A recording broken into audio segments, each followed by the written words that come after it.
Now you're gonna take my geek card from me, Darkseid. It was like, bro. And then he grabs a hot dog and puts it in his pocket. Totally unacceptable. You know,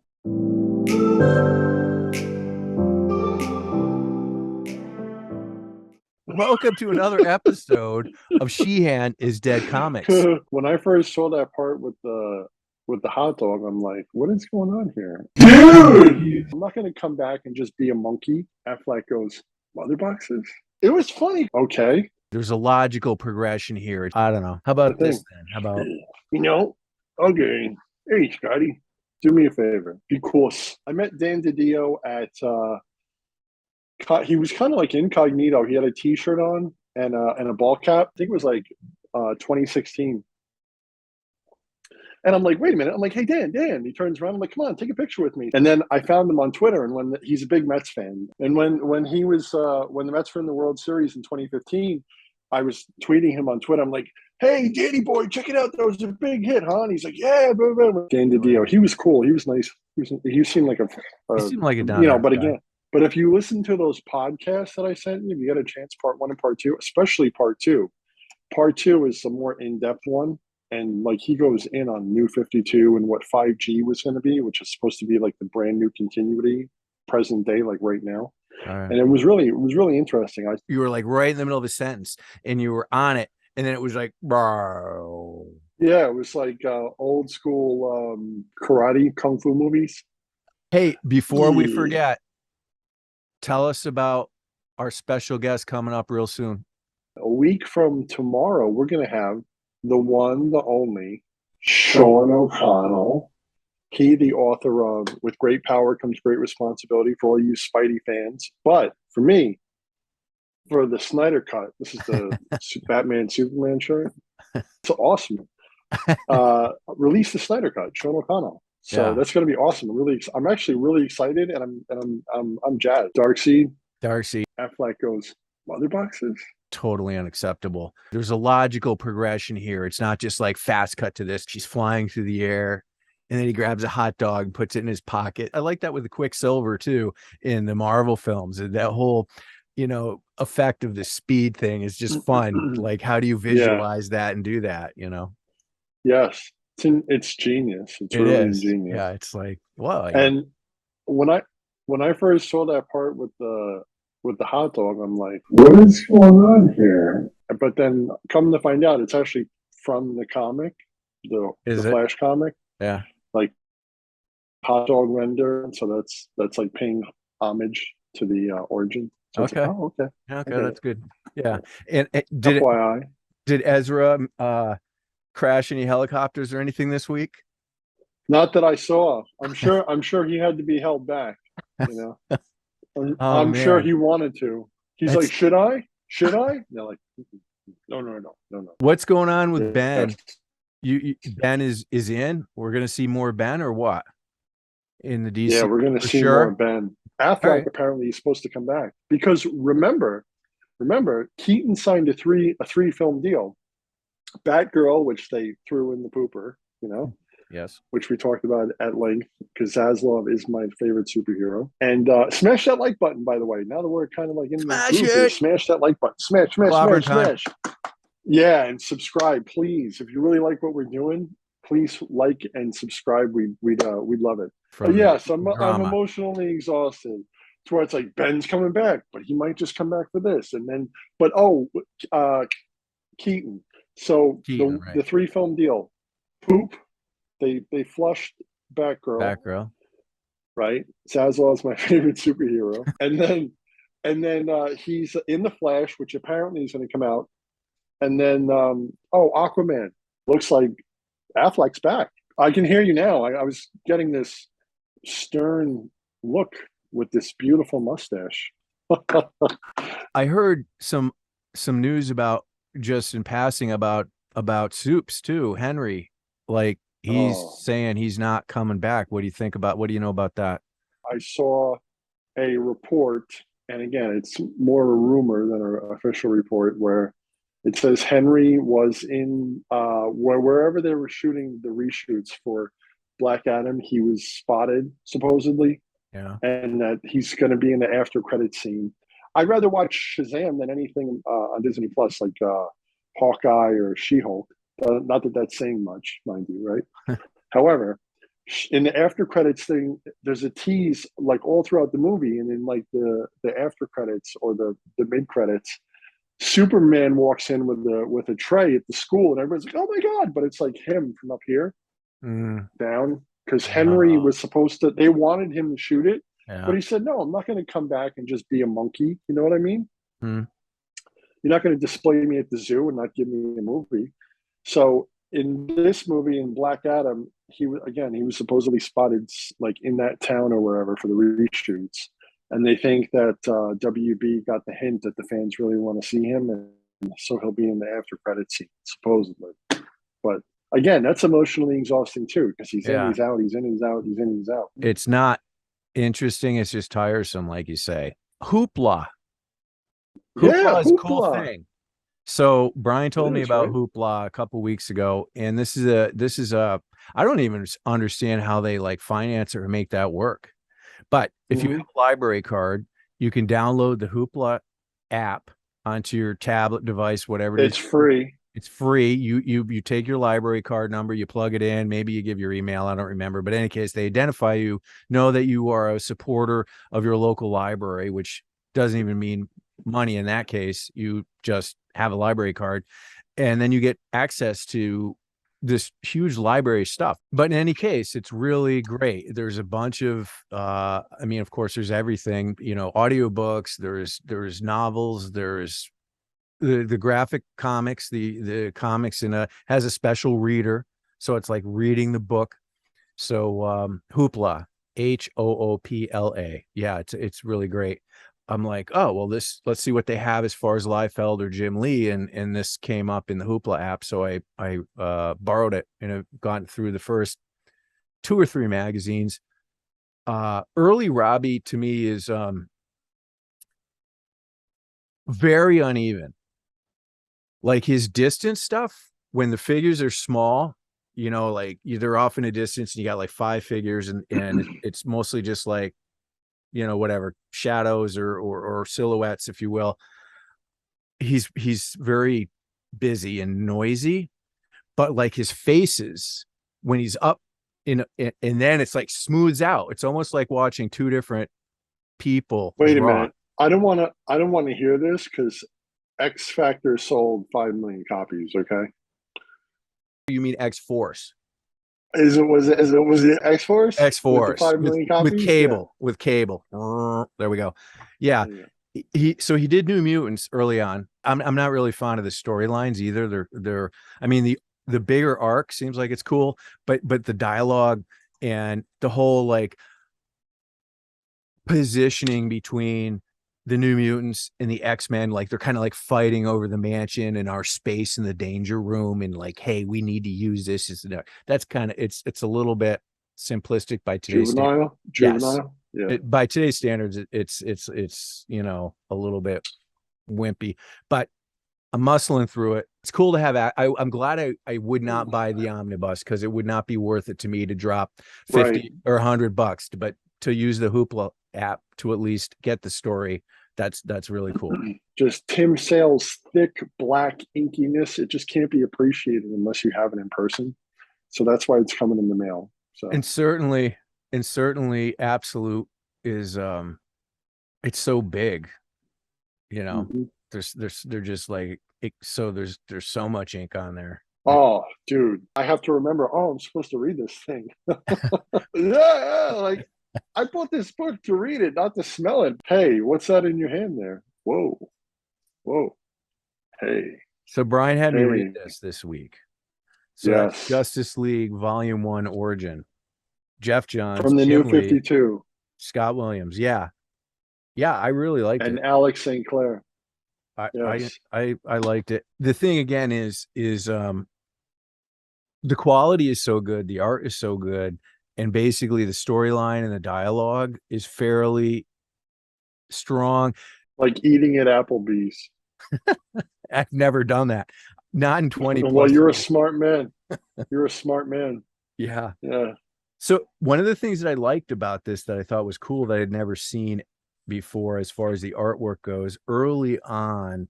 Yeah. It's like the way he does that effect with some of the like the chains. Green Lantern was like putting Oh his yeah. chain on Superman, and some of it's like blurry, and then the rest of Yeah. it's sharp. It was a super cool effect. Yeah. Yeah. Yeah. Yeah. Like it was a picture taken like in portrait mode just as they were exploding off him.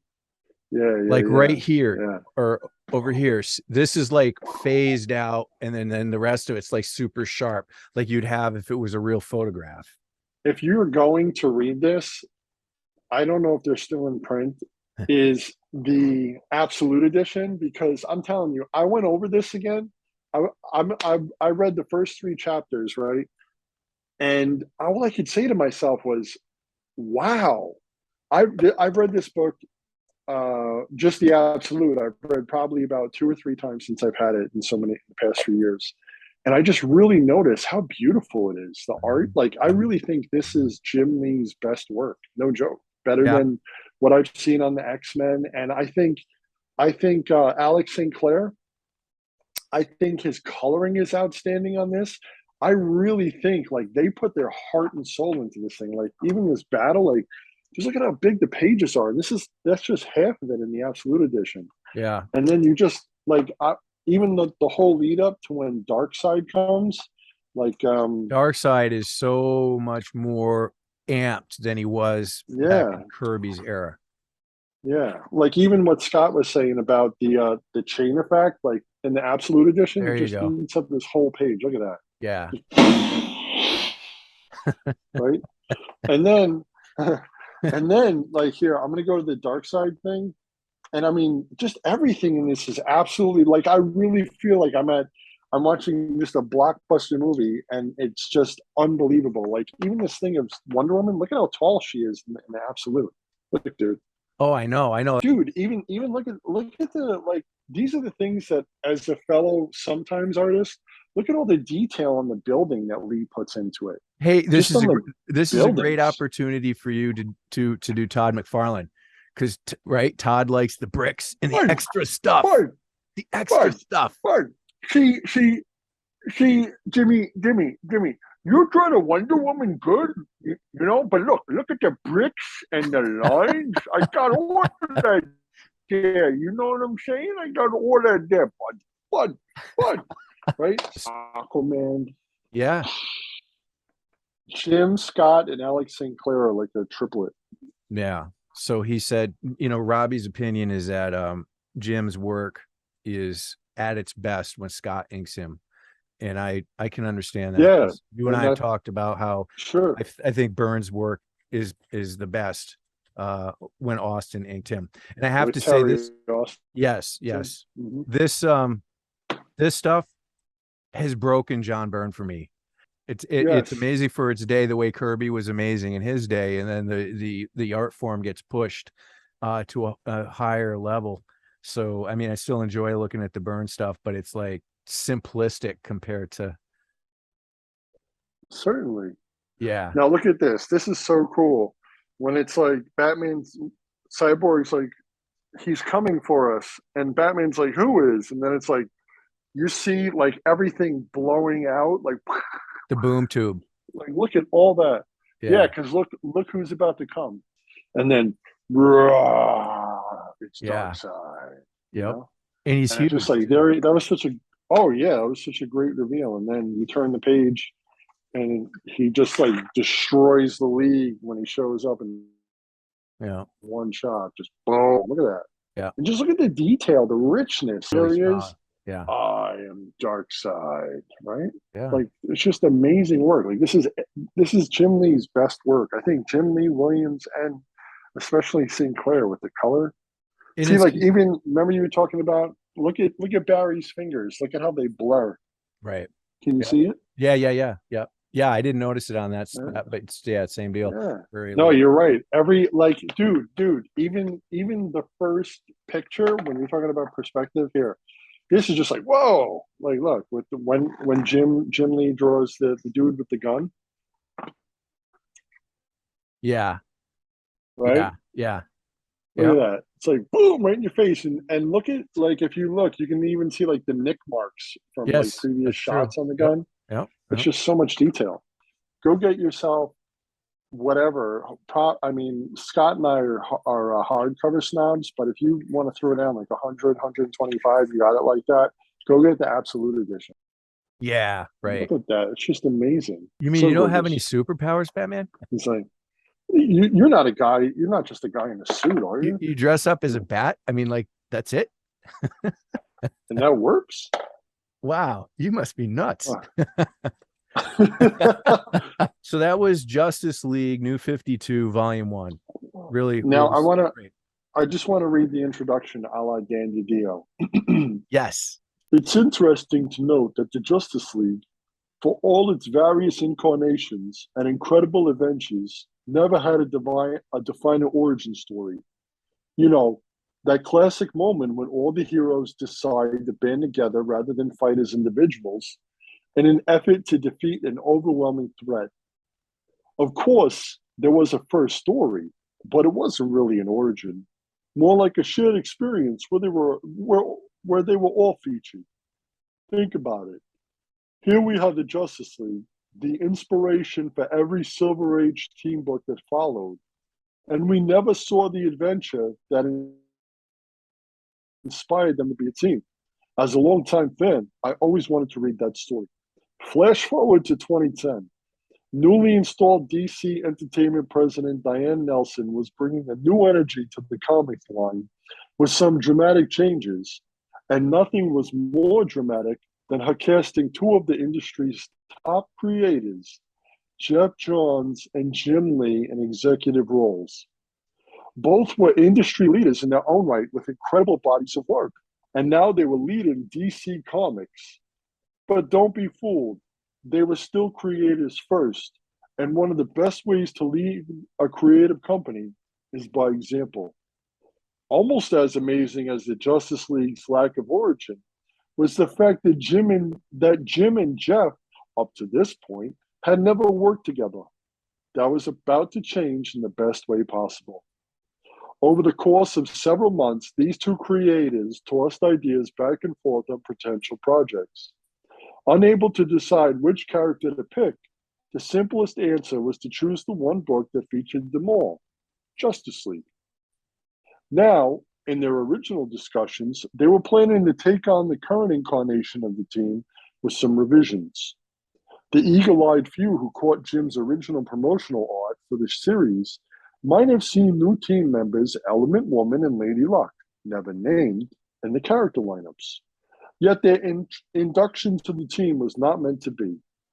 Just as Jeff and Jim started the first issue, the monumental decision to restart the entire DC line with the New 52 changed everything. A new beginning for the DC universe was now in place, and with it, adjustments needed to be made. Naturally, that included the Justice League. Characters had to be cast out, and a beautiful two-page spread planned for the first issue needed to be discarded. We were disappointed but not disheartened, because this fresh start created the opportunity to fill a void in our storytelling.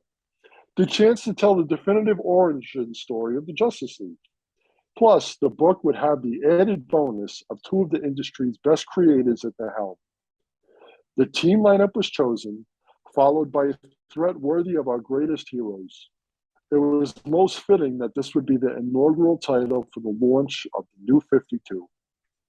For, just like the original Justice League series had many years before, this series would set the style and tone for all that followed.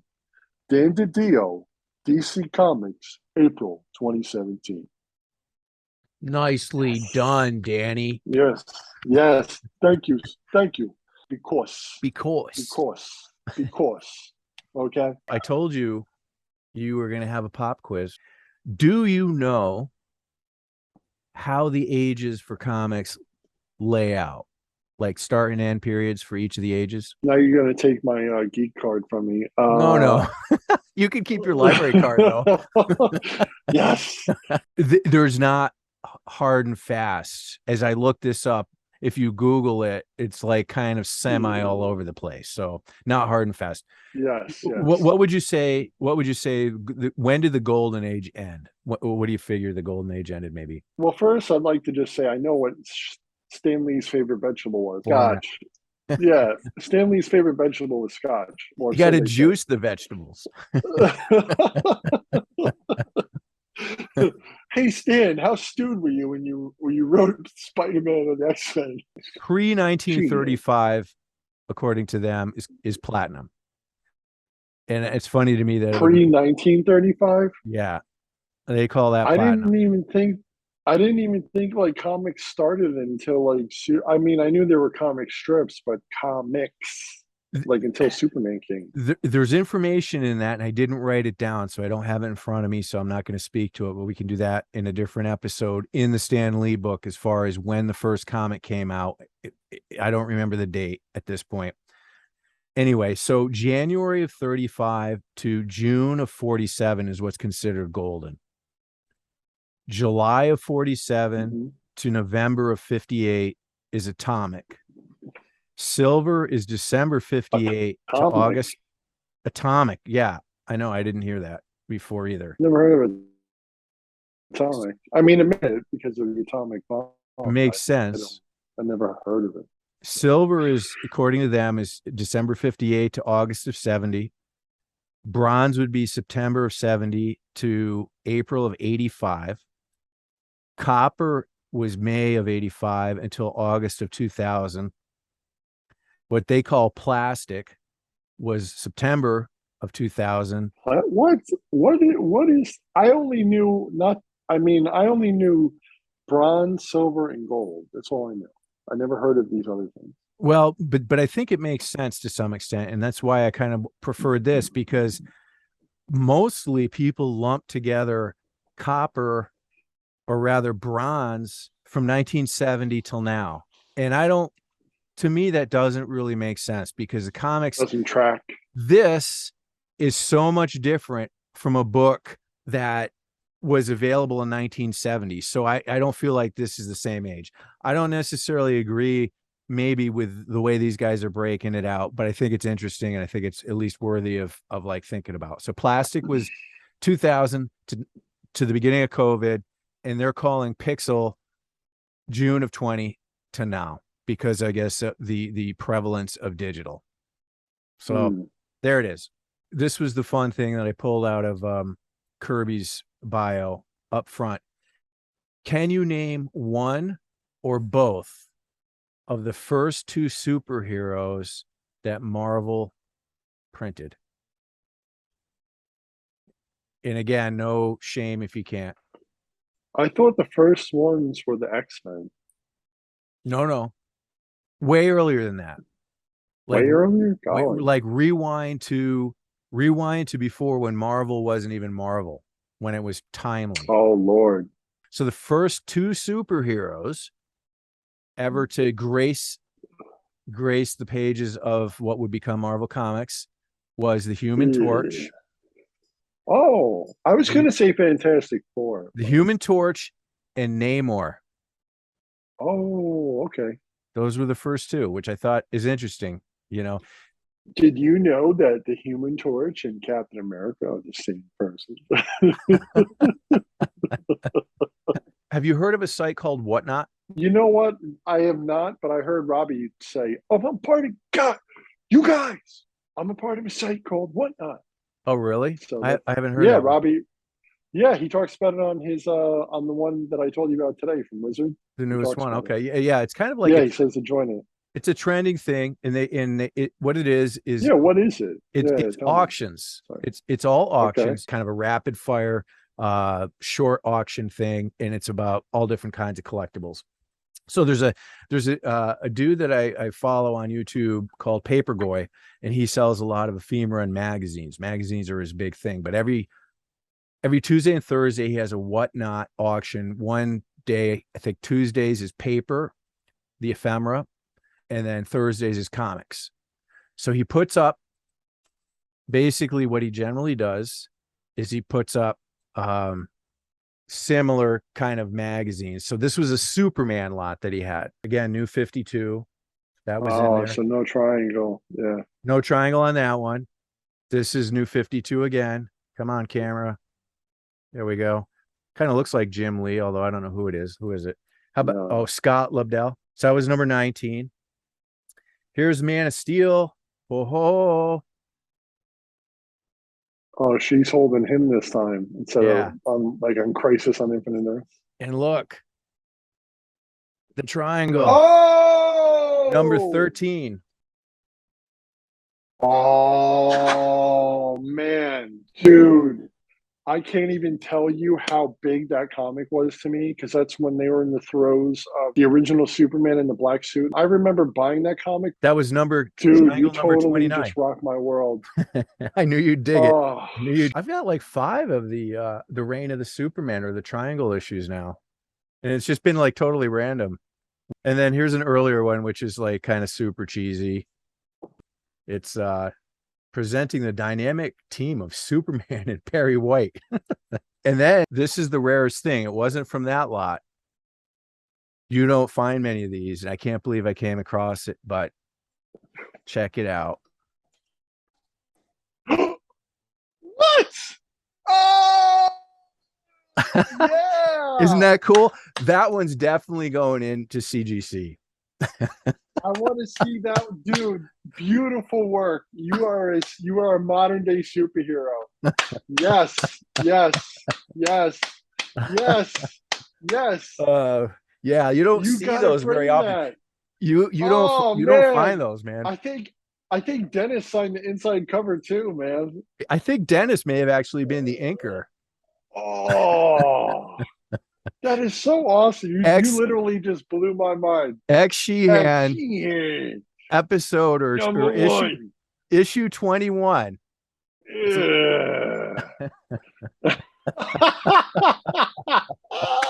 So those are my acquisitions. You totally surprised me. My acquisitions.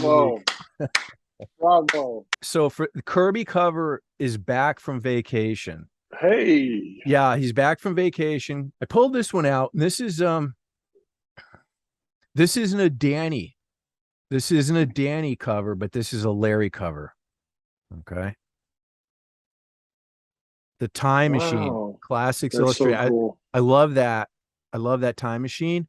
And look, signed by Larry. I mean, Larry signed this for me.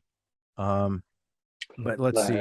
This is 1956. 1956. So this isn't, and it makes sense. It makes sense whether we agree or not. This is an atomic. This is an atomic comic, and you could definitely see by that machine, atomic. That rhymes. Written all over atomic, it. Atomic. Yeah. So that's cool. Kirby's. That looks like James Bond. That looks like James Bond on a time machine. The first James Bond would have come out only 6 years after this. Really? 62. Yeah. Feels like it's been around since the beginning of time. Kind of has been in a way. What are you reading, man? What am I reading? You got anything you want to share? I'm still working on the Flash. Okay. Yeah. The one from the previous episode. Yeah. I got like two chapters in. Two more chapters further, and I'm gonna finish reading this because again, I don't know. I have a new. That is that the full stack of what you gave me to read? Everything that's in. This is the first 2 of these chapters. Yeah. Okay. It's volume 1 and 2, I believe, in here. Okay. And then I bought, like I told you, I bought I have volume 1 omnibus on my shelf, and then volume 2 is coming in from Organic Price Books. So okay. Hopefully it'll be here next week. From that point on, it's like a locomotive of goodness, and then it gets to the penultimate where Fabik and Johns do the Dark Side War, and it's just like okay. It's what the Justice League should be. Yeah. I have to say I'm getting to be a fan of the early 90s art as I'm getting more familiarized with it. I'm liking it. And that's probably because it's an evolutionary process coming, from the 70s and the 80s. And so I'm kind of digging it. I think it very likely could be after I've had enough consumption of it that I might say, okay, I'm done with it. But I'm just enjoying learning about it. And I am enjoying, there are some strong things about it that I appreciate. You know how the clothing from the 80s was like stupid haircuts and bright colors and shoulder pads, Okay. and Eurythmics and all that, then more got transferred into the way comics were being drawn. Suddenly the characters, like the New Mutants, have big giant sunglasses and they have these bright colors and these kind of really dumb haircuts that look very 80ish, but they're in the 90s comics. And so that probably is also part of my like comfort zone with it. That's a great analogy. But right now he's like, get out of my way, you stupid jerks. You know, he kicks the door down in the danger room. You know, it's like, this is our time to use it, kind of a thing. That sounds like a Sheehan on steroids. Yeah, definitely. He was definitely being a Sheehan. We've been being raided by woodchucks in our backyard, and they've been destroying Colleen's flowers and our vegetables and all these kinds of things. So I have a heart trap out, and we haven't been catching anything. And then all of a sudden, Saturday morning, Colleen's like, there's a woodchuck in the cage. And I was like, you got to be kidding me. Really? After like 3 months of trying to catch one, and we finally got one. So I'm like, okay, it was super hot and I couldn't leave him in the cage for any period of time because I didn't want him to die. So I hop in the van, I throw him in the back, and he's pooped the cage and smells like a horse barn. The males are real aggressive. They'll be like, they'll try to bite you, you know, through the cage. And the females are just kind of like, you know, they hunker down. So she was being quiet. She was just fearful. I turn on the radio and NPR is on and they're kicking off an interview with Neil Gaiman. And I'm like, huh, that's interesting. So I'm listening to it. I wonder if Neil Gaiman smells like woodchuck poop. In the morning when he wakes up. and then he starts to write. But anyway, he said an interesting thing. He was just saying that because you and I have kind of alluded to this in some of our conversations, is that as a writer, you need to gain the trust of your reader and build a relationship with them. And then they could take the ride with you. He gave the example of Liz. He was reading a story and it was a time travel story. And it was taking place, I think, in the 1700s, he said. And the protagonist stopped in London in 1700, maybe even late 1600s, and asked for directions to get to a certain place. And the author used the language of, oh, that's 2 blocks over. And so Neil knew the way London was built, and he knew the history of it, that there was no such thing as a city block. And that was not language that you would use in 1690 in London. And so he said it totally lost him. He was done with it at that point. His trust in the author was done because the author didn't take the time to do the homework and to keep it real. And that's kind of like, you know, when you're watching a film, you know, and you get the bad edits, the continuity errors, or whatever, and you're going along, and then all of a sudden it's like, wait a minute, he had that shirt on half an hour ago. Now his shirt was red and now it's blue again. You know, what just happened there? That sounds like Justice League, right? Yes, exactly. So I just thought that was interesting. Go. Remember we watched I don't really know where to start with that. It's your face. That's funny. So Sub-Zero. I think the sound quality was real good. Yeah, it was. And then it was also, you know, again, the burgeoning era of CGI. So the beginning with the submarine, it was like a huge deal. Like, yeah, we're using more CGI. Check this out. And it was like, oh, you know, like this big thing. It was kind of a cool scene. Yeah, it was. And then it's basically where, you know, Freeze, you know, kidnaps Barbara Gordon because she has the same blood type as his wife, and he's going to kill her to get her kidneys or something like that.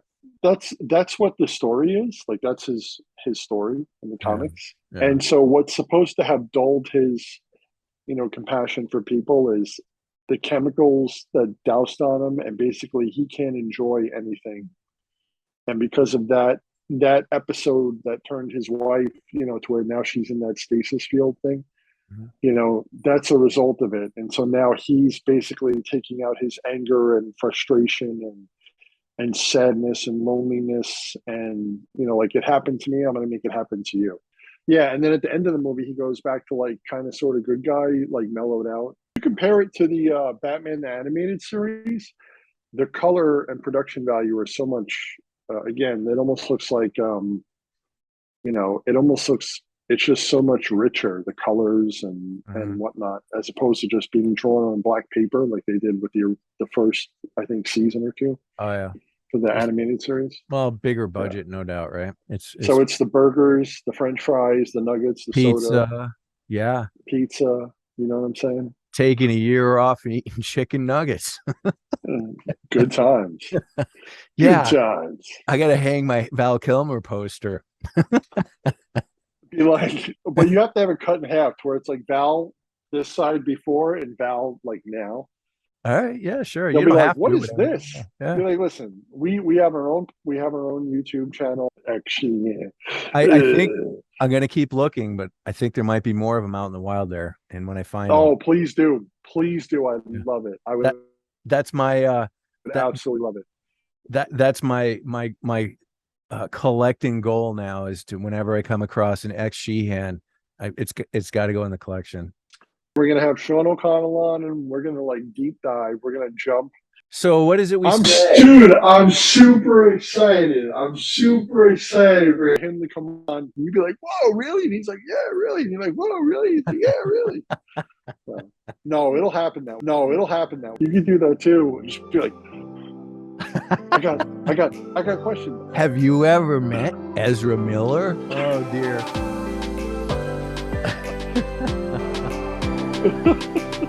He's not. Thank you, everybody.